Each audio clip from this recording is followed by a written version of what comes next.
Hello guys, good morning. Welcome back on Foma Educational Hub. In the previous lecture we were discussing about the X-ray diffraction. ठीक है, तो हम लोग इसका theory complete नहीं कर पाए थे, तो उसी को हम लोग कंटिन्यू करेंगे। तो एक्सरे जो विवर्तन पढ़ रहे थे उसी का हम लोग पॉइंट्स लिख रहे थे कुछ। तो इंग्लिश में कुछ पॉइंट लिख रहे थे। एक पॉइंट तो हो गया था हमारा, तो एक पॉइंट बचा था। 1 सेकेंड। हाँ, तो एक पॉइंट हो गया था इंग्लिश में। सेकेंड पॉइंट की बात करें। फर्स्ट पॉइंट में क्या लिखा था कि ये जो लेयर्स होते हैं, ये जो प्लेन्स होते हैं क्रिस्टल के अंदर, वो ए डेस, बी डेस, सी डेस, इस टाइप के होते हैं ना। सेकेंड पॉइंट लिखो इसके अंदर।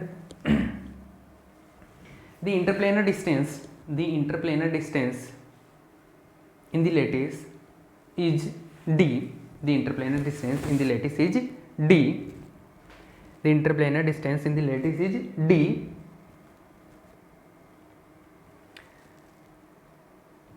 Two rays R1 and R2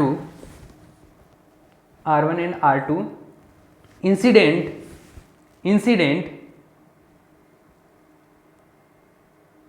on the crystal planes. Ray R1 diffract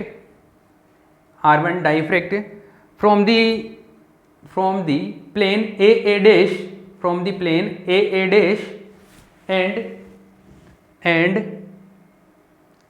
ray R2 diffracts from the layer BB dash, मैं इसको लेयर भी बोल सकता हूँ, प्लेन भी बोल दो, एक ही बात है। From the layer BB dash। तो हिंदी में पहले ये 2 पॉइंट लिख पा चुका था। ये यहाँ से आएंगे, ये इधर से हो गया, ये इधर से चला गया, इन दोनों के बीच में डी डिस्टेंस है।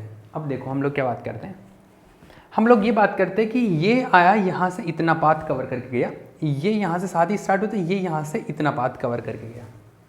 इन दोनों के पाथ में किसका पाथ ज़्यादा है, किसका पाथ का लेंथ ज़्यादा है, मतलब पथ का अंतर कितना है, दोनों का जो पाथ का लेंथ है उसमें डिफरेंस कितना, पथांतर कितना है। पथांतर कैलकुलेट करते हैं हम लोग, क्योंकि जब विवर्तन या हम लोग व्यतिकरण की बात करते हैं, डायफ्रेक्शन की जब बात कर रहे हैं, तो हम लोगों के पास में पथांतर के बारे में नॉलेज होना जरूरी होता है। हम लोग की पथ में अंतर कितना है, पाथ डिफरेंस कितना है, वो चेक करते हैं हम लोग।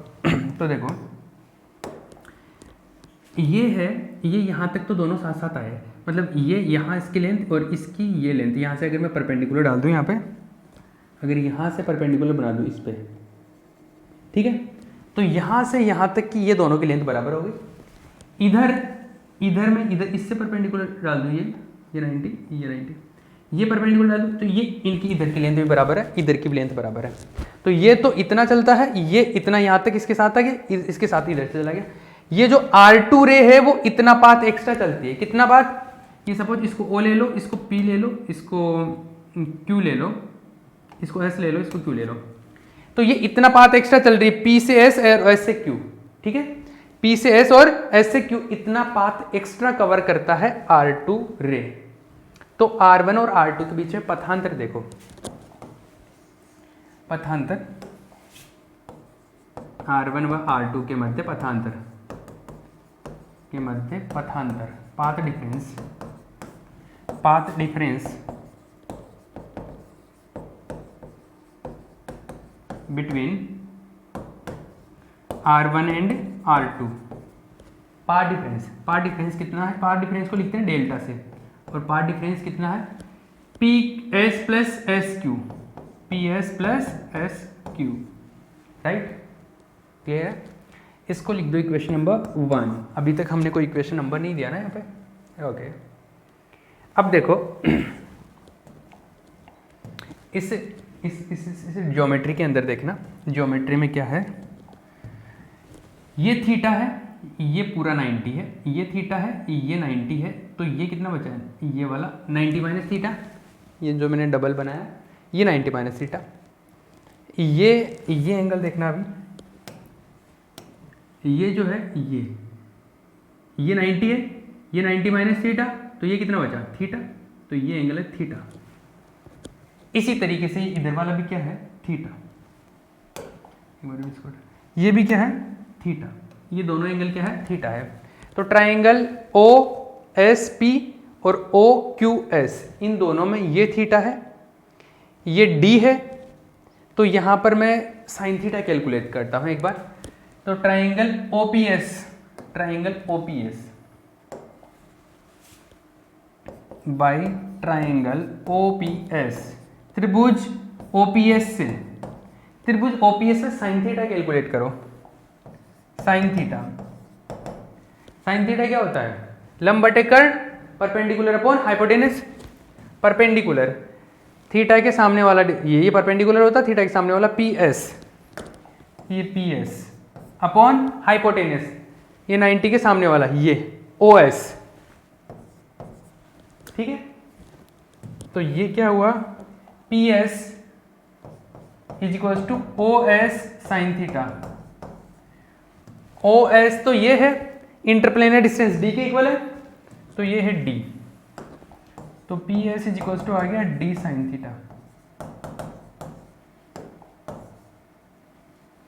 D sine theta. ठीक है, क्लियर? ये पी एस आया। सेम इसी टाइप का ये ट्राइंगल है, इसी इतना ही थीटा एंगल है जो भी है, तो एस क्यू भी किसके इक्वल आएगा? साइन थीटा के। इसी वे में सिमिलरली इसी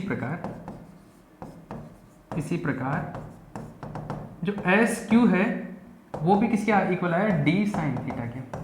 इसको इक्वेशन नंबर 2 कर दो, इसको इक्वेशन नंबर 3 कर दो।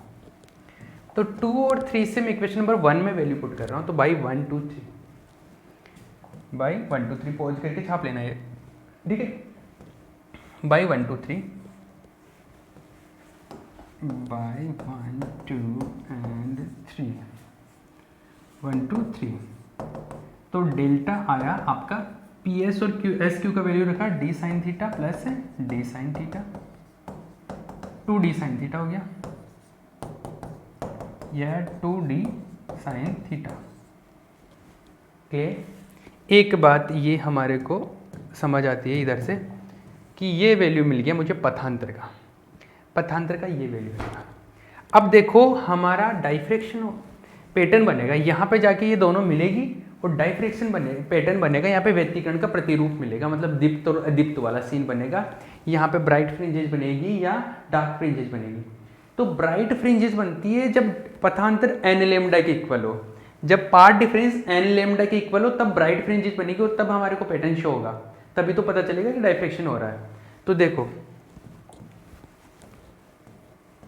ये दीप्त फ्रिंजों के लिए, दीप्त फ्रिंजों के लिए, दीप्त फ्रिंजों के लिए, या मैं इसको बोल लूँ संपोषी व्यतिकरण के लिए, एक तो होता है डिस्ट्रक्टिव, एक होता है इंस्ट्रक्टिव, नहीं कंस्ट्रक्टिव, सॉरी, एक तो होता है डिस्ट्रक्टिव, एक होता है कंस्ट्रक्टिव। तो एक तो कंस्ट्रक्टिव एक तो कंस्ट्रक्टिव डाइफ्रेक्शन होगा, एक डिस्ट्रक्टिव होगा, एक तो होगा संपोषी, एक होगा विनाशी। तो संपोषी के लिए बात कर रहा हूं, संपोषी, जिसके बाद में हमारे पास में दीप्त फ्रिंजेस बनेगी। संपोषी विवर्तन से, विवर्तन के लिए संपोषी का मतलब है हमारे को दीप्त फ्रिंजे मिले, मतलब कि ब्राइट फ्रिंजेज, और ब्राइट फ्रिंजेज मिलेगी तभी तो अपने को दिखेगा। तो ब्राइट फ्रिंजेज के लिए कंडीशन क्या होती है? संपोषी विवर्तन के लिए, मतलब कंस्ट्रक्टिव इंटरफेरेंस के लिए, कंस्ट्रक्टिव डाइफ्रेक्शन के लिए, संपोषी विवर्तन के लिए delta is equal to n lambda के इक्वल होता है।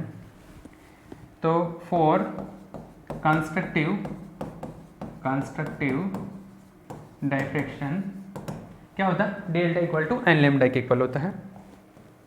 ये इक्वेशन नंबर, इसको 4 कर दो, this is equation number 4 and this is equation number 5। 4 और 5 से देखो, by 4 and 5, by 4 and 5, 2d sine theta equal to n lambda के इक्वल आ गया। ये बात समझ आई? क्लियर है? अभी ये है d sine theta equal to, एक सेकेंड में इसको ऐसा लिख सकता हूँ, d equal to n lambda upon 2 sine theta.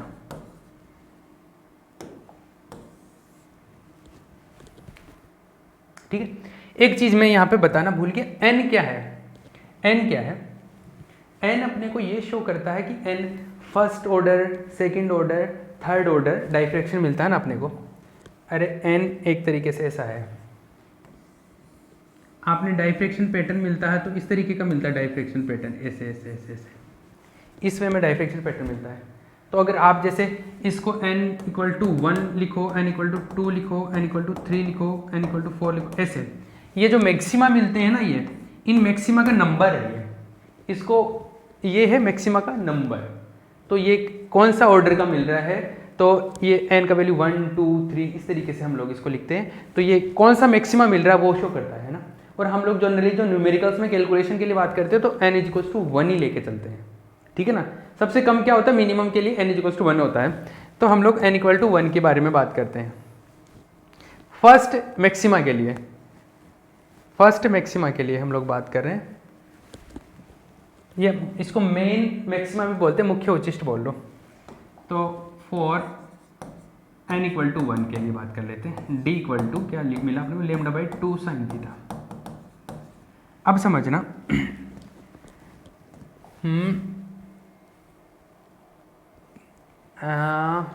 ऐसा है, मैं इसको ऐसा लिख सकता हूँ क्या, एक सेकेंड ऐसा लिखूँगा, sine theta is equals to lambda by 2d।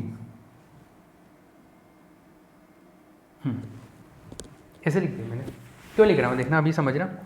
Sine theta जो होता है, साइन थीटा का जो मैक्सिमम वैल्यू होता है वो 1 के इक्वल हो सकता है। मतलब साइन थीटा का जो वैल्यू होगा 1 से कम या इक्वल हो सकता है। मैक्सिमम या तो मैक्सिमम 1 हो सकता है या फिर इससे कम होगा साइन थीटा का। अगर मैं वैल्यू की बात करूँ, मैग्नीट्यूड की बात कर रहा हूँ मैं, मैग्नीट्यूड की मतलब पॉजिटिव वैल्यू की बात कर रहा हूँ।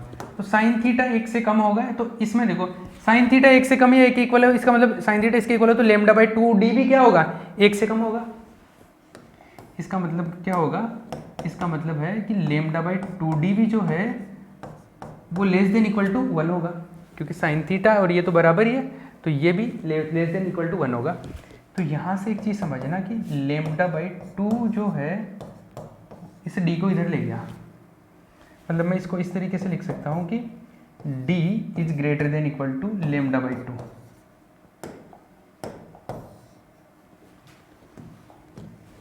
ये मतलब d का जो वैल्यू होगा वो लेमडा बाई 2 से ज़्यादा होगा या इक्वल होगा। अगर डाइफ्रैक्शन होना है, डाइफ्रैक्शन की सिचुएशन की बात कर रहे हो, और तो डाइफ्रैक्शन तभी आपको विजिबल हो पाएगा, ब्राइट जब भी कंस्ट्रक्टिव तभी हो पाएगा, संपोसी तभी हो पाएगा जब d का वैल्यू लेमडा बाई 2 से या तो इक्वल हो या इससे ज़्यादा हो। मतलब मिनिमम वैल्यू d का कितना हो सकता है, लेमडा बाई 2। मतलब लेमडा जो मिनिमम है वो कितना हो सकता है, सॉरी d मिनिमम जो है वो कितना हो सकता है, लेमडा बाई 2 के इक्वल हो सकता है। इससे ज़्यादा ही होना पड़ेगा इसके इक्वल, तो मिनिमम d लेमडा बाई 2 है। तो ये व्यतिकरण आपको दिखे, एक्स किरणों से व्यतिकरण विवर्तन दिखे, डाइफ्रैक्शन पैटर्न आपको शो हो, तो उसके लिए d का जो मिनिमम वैल्यू है वो लेमडा बाई 2 होता है। कई बार ये पूछ भी लिया जाता है कि प्रूव करो, एक बार पूछा हुआ अभी शायद 2018 में पूछा हुआ है कि प्रूव करो कि जो d मिनिमम है वो लेमडा बाई 2 के इक्वल होता है ब्रेक डाइफ्रैक्शन एक्सपेरिमेंट में। तो ब्रेक का जो विवर्तन प्रयोग है उसके अंदर d मिनिमम लेमडा बाई 2 के इक्वल होता है। ये ऐसे जो पूरा थ्योरी है उससे ये प्रूव कर होता है यहाँ से, ठीक है। ये चीज़ मिल जाती है अपने को। क्लियर है ये सारी बातें, ठीक है। डेरिवेशन को मुश्किल डेरिवेशन नहीं है, सिंपल सा डेरिवेशन है, छोटा सा डेरिवेशन नहीं है, छोटी छोटी बातें हैं, लेकिन मैंने इसको थोड़ा डिटेल में आराम से बताया है, ठीक है। हाँ, तो यहाँ पर एक इसका कंक्लूजन लिख लो, कंक्लूजन लिख लो यहाँ पे। अतः क्रिस्टल अतः एक्स किरणों से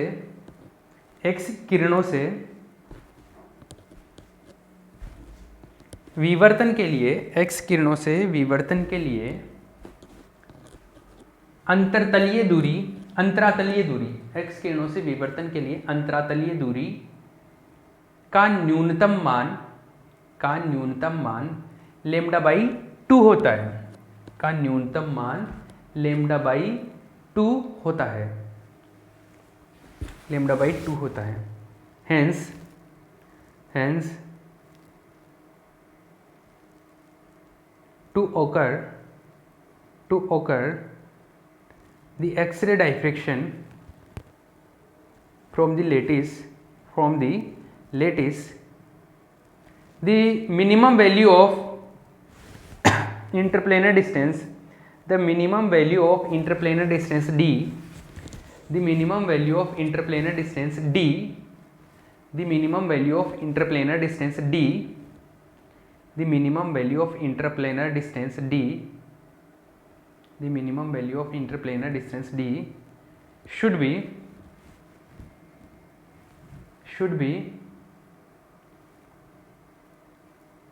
less than, sorry, the minimum value of interplanar distance should be lambda by 2, should be lambda by 2. ठीक है, कई बार ये स्टेटमेंट भी आ जाता है, जो भी मैंने बोला ना, ये इतना स्टेटमेंट भी आ जाता है, तो इसको प्रूव करना पड़ता है, ये जो मैंने किया है. तो ये जो क्या हमने ये जो किया है ना लास्ट लेक्चर के अंदर, और इसमें क्या क्या किया हमने, एक तो ब्रेक डाइफ्रेक्शन है उसकी थोड़ी डिटेलिंग कर ली कि ब्रेक विवर्तन क्या होता है, वो दृश्य तरंगों के साथ में क्यों नहीं दिखता, विजिबल लाइट के साथ में क्यों नहीं हो पाता, क्योंकि लैम्डा डी के कंपैरिजन में काफ़ी ज़्यादा होता है.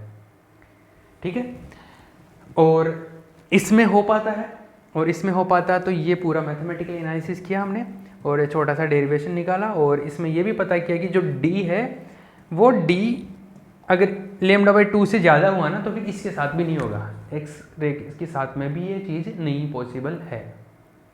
ठीक है, ये यहाँ पे अपने को मिली. क्लियर है, यहाँ तक हुआ. इसके बाद में ये एक्स रे डाइफ्रेक्शन होता है तो इसके अंदर कुछ प्रॉपर्टीज फॉलो होती है. उन प्रॉपर्टीज को हम लोग, उन प्रॉपर्टीज पे भी छोटे क्वेश्चन बनते हैं, कभी कभी इसके साथ में भी पूछ लेते हैं. तो वो 2 प्रॉपर्टी होती है, उस प्रॉपर्टीज को हम लोग नेक्स्ट लेक्चर के अंदर डिस्कस करेंगे. ठीक है, ओके.